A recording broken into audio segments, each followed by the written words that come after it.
Hello friends, स्वागत है आपके अपने यूट्यूब चैनल गायत्री ऑफिशियल में। आपका SSC constable GD medical start हो चुके हैं। मेडिकल के बाद में री मेडिकल भी स्टार्ट हो गया और री मेडिकल के भी रिजल्ट्स आने शुरू हो गए हैं। अब मेडिकल में जो हमारे कैंडिडेट्स फिट हो रहे हैं बहुत अच्छी बात है, लेकिन कुछ ऐसे भी कैंडिडेट्स हैं जो बहुत छोटे छोटे नॉर्मल पॉइंट्स जो है उसमें प्रॉब्लम हो रही है। और वो सिर्फ जानकारी नहीं है, बहुत अच्छा मेहनत किया, बहुत अच्छा फिजिकल किया, बहुत अच्छा मार्क्स है, रिटर्न में भी एसएसएफ क्वालिफाई है, श्योर सिलेक्शन हो जाएगा, लेकिन छोटे छोटे पॉइंट्स में प्रॉब्लम हो रही है। उसकी वजह ये है कि एक अवेयरनेस नहीं है, जानकारी नहीं है। तो कुछ कमेंट्स दिखाते हैं आपको, कुछ पॉइंट्स दिखाते हैं। देखिए, एक कैंडिडेट हैं, ये अनफिट हो गए, इनको 2 दिन का समय मिला है। इनको पॉइंट क्या है? पॉइंट है हाइपरटेंशन 150/90। क्या है ये? ब्लड प्रेशर का ये जो है इनका जो रीडिंग है वो दिया है। अब इसमें क्या होगा? री मेडिकल, ये CAT-C क्या लिखा हुआ है? कुछ हमारे साथियों को ये नहीं समझ आता है कि ये क्या है। तो ये मेडिकल की कैटेगरी है, ये कैटेगरी A B C। ए और बी क्या है? जिसमें आंख का, अकेला आंख का पॉइंट है वो कैटेगरी ए है किसी का। यहाँ पे सिर्फ कलर ब्लाइंडनेस। अब एक कैंडिडेट ने भोपाल से प्री मेडिकल अनफिट होते हैं, उनको पॉइंट भेजा जा रहा है भुवनेश्वर, और उनको सिर्फ कलर ब्लाइंडनेस का जो प्रॉब्लम है वो एक ही पॉइंट है, लेकिन वो बहुत बड़ा पॉइंट है। और उसमें उनको सिर्फ पूरा बुक में सिर्फ 3 प्लेट उनको दिखाई देती है। कौन सी? पहली 12 नंबर, आखिरी वाली, और एक प्लेट वो कह रहे हैं कि मुझे और दिखाई देता है।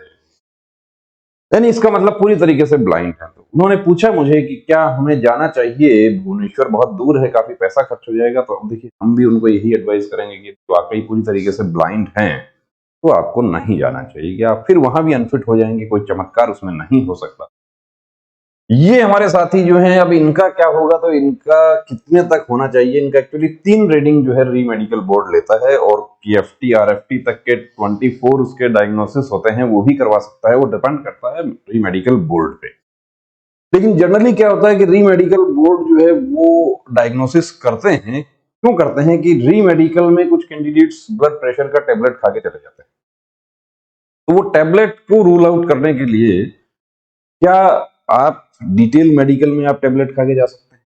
देखिए, टेबलेट आप खा के जा सकते हैं, लेकिन वो कहीं आप दवा की दुकान से लेके टेबलेट आगे जाएं, ऐसा नहीं करना है। गलती पहले आप अपना प्रॉपर चेकअप करवाएं। आपका यदि ब्लड प्रेशर बढ़ा हुआ है तो ECG भी करवाएं आप। उसमें कोई प्रॉब्लम डिटेक्ट हो रहा है तो उसके अकॉर्डिंग डॉक्टर का एडवाइस से टेबलेट लेना है।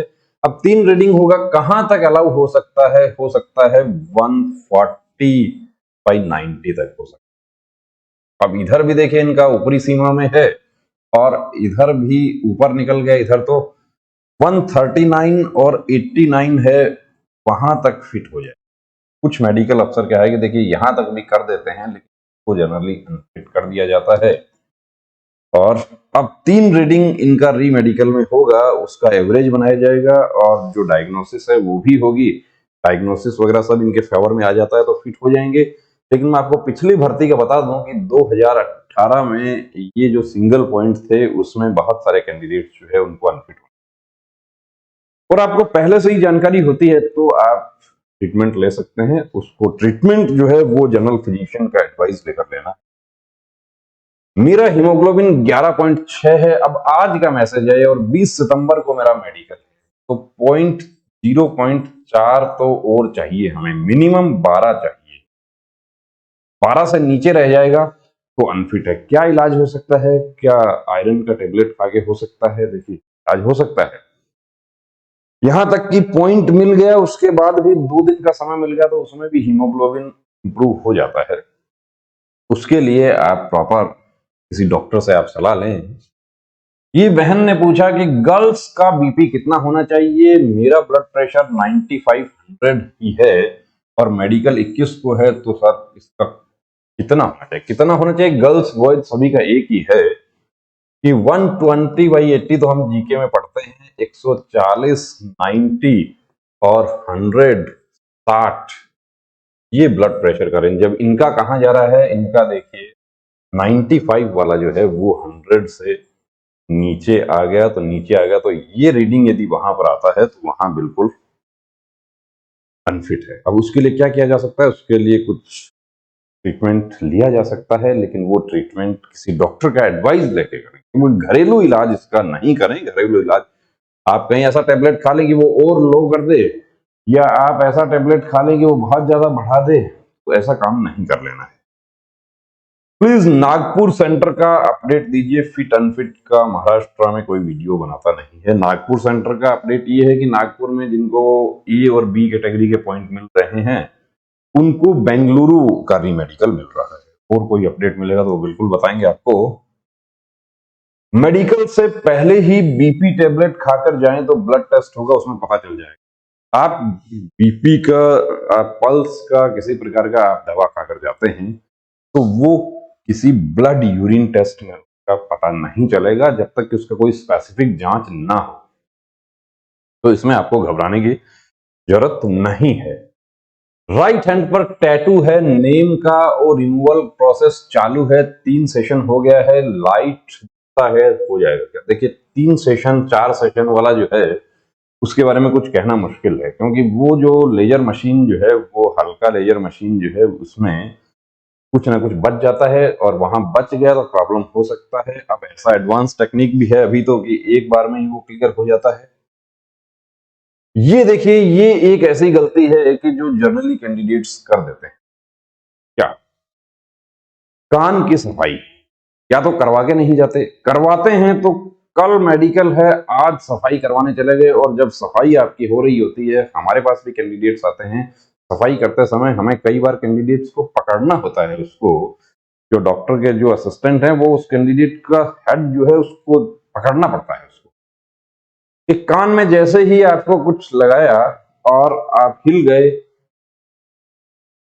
अंदर चोट हो जाता है। जैसे इनको हो गया, गुड इवनिंग सर, सर मेरा मेडिकल है और बीते हुए कल मैंने ईयर को साफ कराया, उसी दौरान डॉक्टर की गलती से मेरे ईयर से ब्लड आ गया और फिर कभी कभी आ रहा है, सर मेरा हेल्प कीजिए ट्रीटमेंट। अब उसका ट्रीटमेंट तो आप जिस डॉक्टर के पास गए हैं वही बता देंगे। ट्रीटमेंट तो यही होता है कि अब ब्लड आ गया तो उसको सूखने में 2 दिन 3 दिन का समय तो लगेगा उसमें। तो सफाई करवाएं तो आपका 1 दिन बाद ही मेडिकल, कम से कम 10 दिन पहले सफाई करवाएं। तो यदि ऐसा कोई गलती, अब डॉक्टर की गलती से यहाँ पर देखिए हो सकता है कि, अब हम ये नहीं कहते कि कैंडिडेट का गलती हुआ है डॉक्टर का, लेकिन जो डॉक्टर जो है वो अब इसमें क्या गलती करेंगे, वो एक्सपर्ट है उसके। गलती यही होती है कि वहां पर जैसे ही आपको कान में लगाया, झटका मार देते हैं बहुत सारे कैंडिडेट। तो ये गलती नहीं करनी है। कान की सफाई समय रहते करवाएं, कम से कम 10 दिन पहले करवाएं। कई बार कैंडिडेट के कान में इतना वैक्स होता है, हमारे पास कैंडिडेट्स आते रहते हैं, इस कदर वैक्स होता है कि ये जो है आप देख रहे हैं ऊपर वाला हिस्सा, इतना इतना वैक्स तो मेरे सामने जो है वो निकाल के दिखाए, और वो भी सेम डे नहीं निकल पाता। उसमें ड्रॉप डालना होता है, ड्रॉप से वो थोड़ा सॉफ्ट हो जाएगा, तो 7 से 10 दिन का समय उसमें लग जाता है। अब आपका मेडिकल 2 दिन बाद आपका मेडिकल है, आज आप कान की सफाई करवा रहे हैं, यदि वैक्स अंदर जमा हुआ रहेगा तो वो कैसे डिटेक्ट होगा? और यदि आपका पर्दा दिखाई नहीं देगा तो आपका पॉइंट बन जाएगा। पर्दा दिखाई देना जरूरी है।